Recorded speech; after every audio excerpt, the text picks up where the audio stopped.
અમરેલીના સેશન જજનો પોતે પીએ હોવાની ઓળખ આપી માવજી જવાના શખ્સે ખજૂરી ગુંદાળા ગામના યુવકને કોર્ટમાં નોકરીની લાલચ આપી ₹2 લાખ પડાવ્યાના કેસમાં બગસરા પોલીસે આરોપી પ્રકાશ ઉર્ફે બાબુરવજી દાફડાની ધરપકડ કરી છે.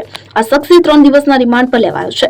માવજી જવાનો પ્રકાશ ઉર્ફે બાબુરવજી દાફડા અગાઉ અનેક છેતરપિંડી આચરી ચૂક્યો છે. જો કે કોઈ મામલે પોલીસ ફરિયાદ થઈ નથી. પોલીસે પ્રાથમિક પૂછપરછમાં એવી વિગત ખુલી હતી કે તેને અગાઉ પણ આ રીતે 5 શખ્સોને શીશામાં ઉતાર્યા હતા. પોતાની માથે 18 લાખનું લેણું હોવાનું પણ તેણે જણાવ્યું હતું. આ શખ્સ પોતાના ઘરે જ કોમ્પ્યુટર રાખે છે અને BEd GPA નો અભ્યાસ કર્યો હોય, અંગ્રેજીનો જાણકાર છે, જેથી તેણે જાતે જ શાસન જજના નામે અંગ્રેજીમાં ભરતી ઓર્ડર તૈયાર કર્યો હતો અને બગસરામાં એક સ્થળે તેની ઝેરોક્સ કરાવી હતી. પોતે ઘરે કોમ્પ્યુટર પર જોબ વર્ક કરે છે અને પોલીસે તેને અદાલતમાં રજૂ કરી રિમાન્ડ પર લીધો છે અને આ કૌભાંડમાં વધુ કોણ સંડોવાયેલું છે તે જાણવા પૂછપરછ શરૂ કરી છે.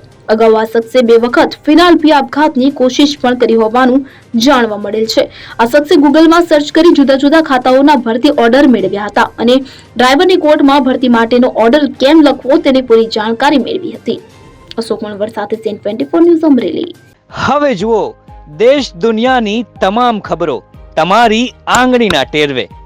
ઉઠાવો મોબાઈલ અને Google Play Store પરથી ડાઉનલોડ કરો અમારી CN24 ન્યૂઝ મોબાઈલ એપ.